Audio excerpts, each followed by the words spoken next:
Welcome to the Deep Dive. We're your shortcut to getting really well-informed without drowning in information.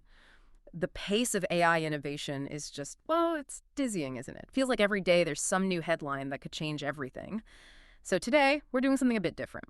We've got this stack of sources, all focused on just one day, August 13th, 2025. We're going to unpack the pivotal AI events from that single day, cut through the noise, pull out what's really important, what's surprising, what you actually need to know. We're talking big corporate fights, cutting-edge research, even how governments are getting involved, all from just one day. Exactly. And when you look at all these things together, these separate news items, they really start to paint a picture. You see where AI is actually heading, the forces shaping it.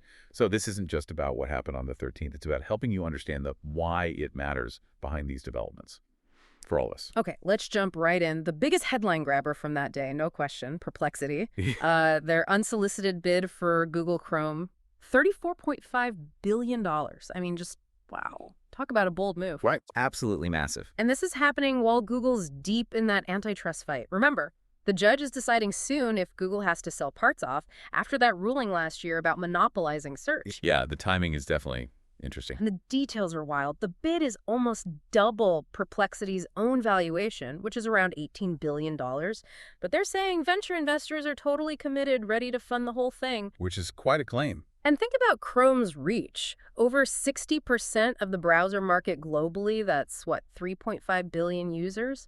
Plus, Perplexity just launched their own AI browser, Comet, so context matters here. Right. And you have to ask, is this a serious play to actually buy Chrome? Or is it maybe a really clever viral marketing stunt for Comet? Good point. Get everyone talking about them as a Google competitor. Exactly. It puts them on the map instantly, especially when Google's looking a bit vulnerable with the antitrust stuff hanging over them. Of course, Google's not standing still. They'll likely integrate Gemini, their AI, even deeper into Chrome. So, yeah, the outcome of these antitrust cases could really shake things up for the tech giants. The big question mark. Okay, sticking with the big players, here's where things got really fascinating. Sam Altman and OpenAI, they're essentially squaring up against Elon Musk's Neuralink.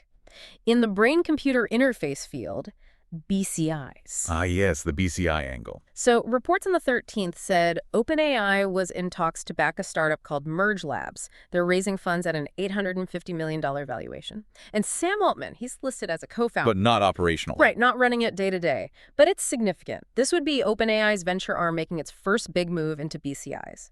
And Alex Blania, who you might know from WorldCoin, Altman's iris scanning project, he's apparently overseeing this initiative for OpenAI. And if you connect the dots, Elon Musk is out there saying Neuralink will implant, 20,000 people a year by 2031. He's targeting $1 billion in annual revenue from that. Huge numbers. And remember Altman's blog post from way back in 2017, The Merge. He was talking about brain-machine interfaces even then. So this move, well, it definitely ramps up that public feud between Musk and Altman. It signals OpenAI has ambitions way beyond just, ChatGPT. They're looking at fundamental human augmentation. And that feud, I mean, it played out so publicly on X, formerly Twitter, that same day. It almost felt like watching a schoolyard fight sometimes. It did have that kind of energy, didn't it? Between two incredibly powerful figures. Yeah. Musk was threatening legal action against Apple.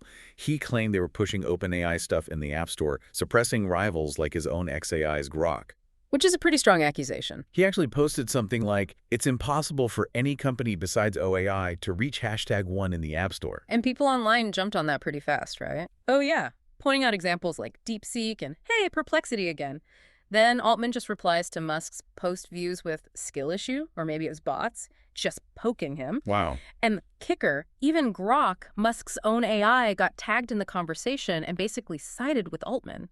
It noted Musk has a documented history of directing algorithm changes to favor his interests. You can't make this stuff up.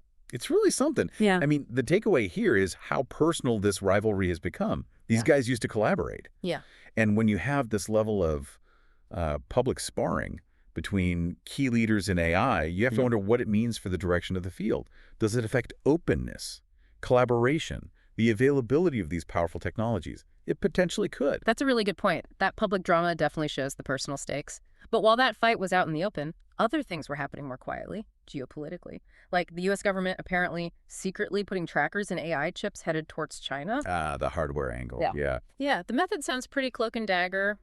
hiding trackers in the chip packaging, or even right inside servers from Dell, Supermicro, servers that have those high-end Nvidia and AMD AI chips that are restricted. And the goal is pretty clear, right? It's about catching smugglers, Hmm. trying to stop this hardware from being illegally rerouted to places like China, bypassing export controls. Makes sense. What's interesting is that it seems resellers based in China are kind of aware this might be happening.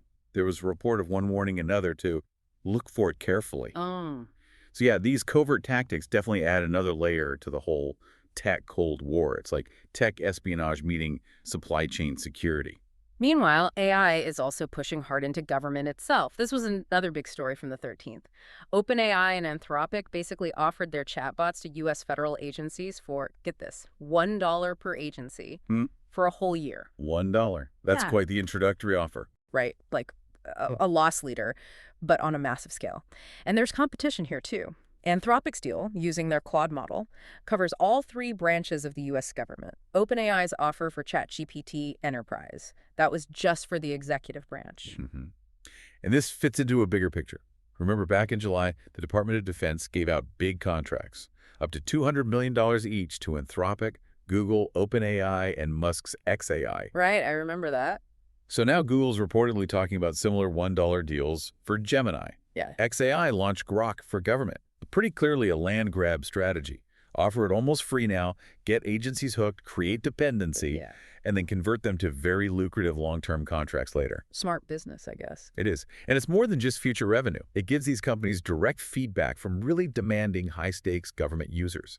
Plus, it positions them perfectly to influence the technical standards, the ethical guidelines, everything for AI use across the entire federal government. That sounds like a brilliant play for the AI companies, getting their foot in the door like that. But you have to wonder, for the agencies, does getting these tools almost free create a risk? Like becoming too dependent on just one or two big companies?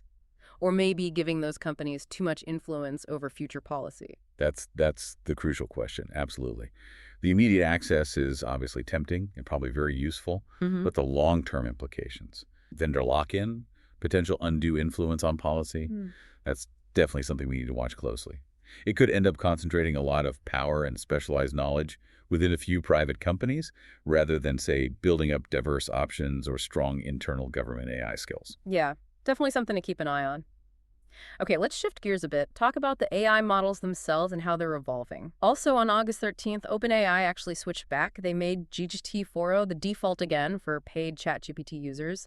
Apparently, there was quite a bit of user backlash when they tried to move away from it. People didn't like the change. No.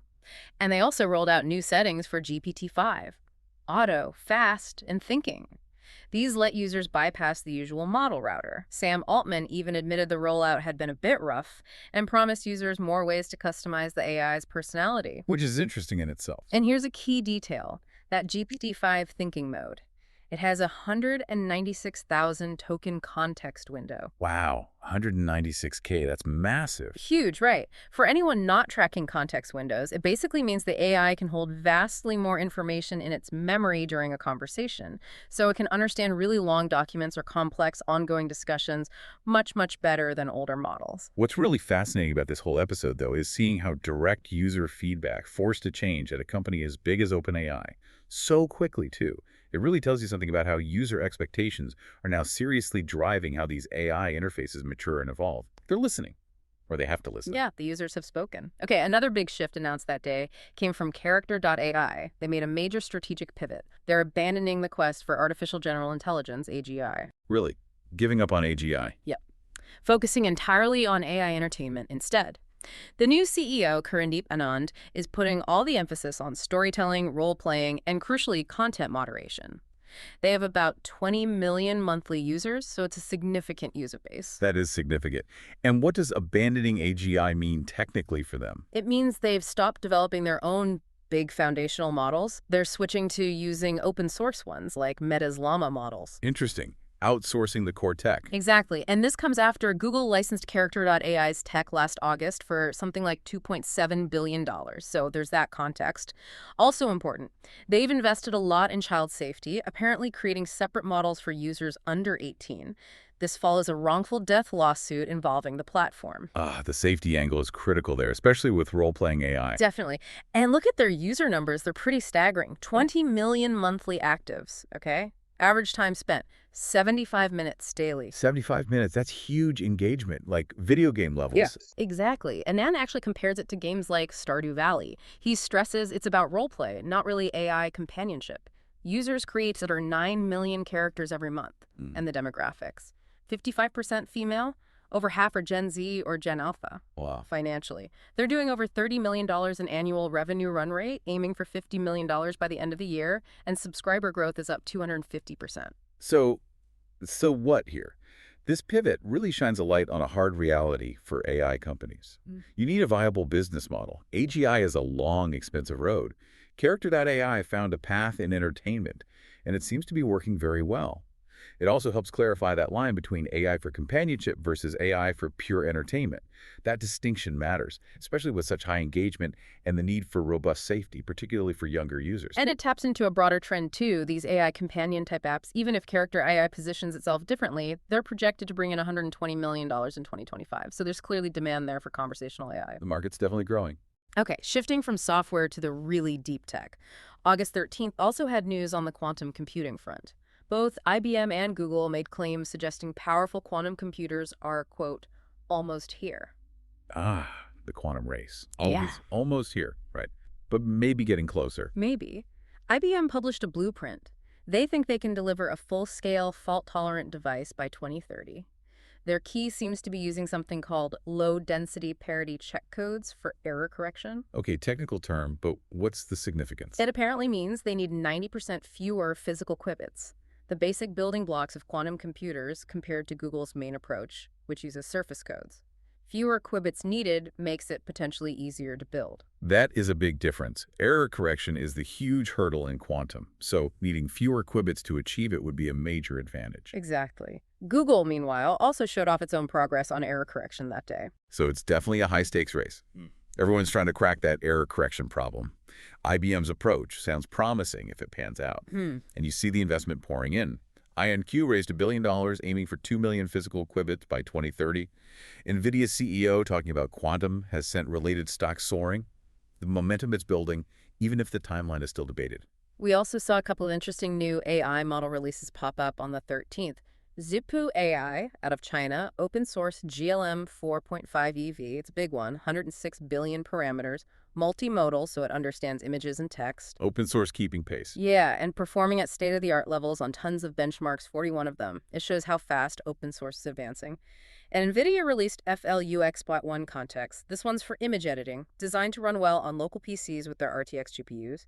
Cuts VRAM use in half, doubles the speed. So better AI image tools running right on your own machine. Making powerful AI more accessible locally is always a good trend. And one last item from that packed day. YouTube started piloting a new age verification system in the US, and it's AI-powered. AI verifying age, how does that work? It apparently infers your age based on your viewing habits, your search history, the types of videos you watch, maybe how old your account is. The idea is it can override birth dates people might have entered incorrectly, or, let's be honest, falsely. There is an appeal process, though. That definitely raises some interesting questions, doesn't it?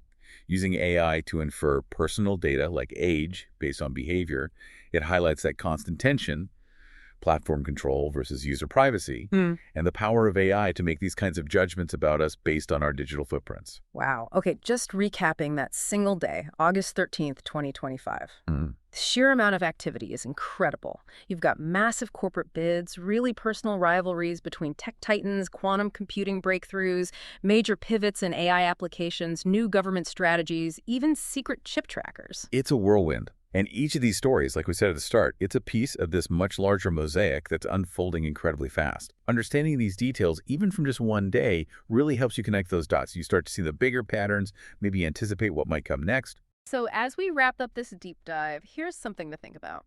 AI is weaving itself deeper and deeper into everything we do. How we find information, how we entertain ourselves, how governments operate, even, potentially, how our brains might interface with machines one day. Given all that, what's our role? What responsibility do we have, just as users, as observers, in guiding how this technology develops ethically? How do we make sure its benefits are shared widely, truly for everyone? What stands out to you about how all this innovation might shape the world you live in? Lots to ponder there.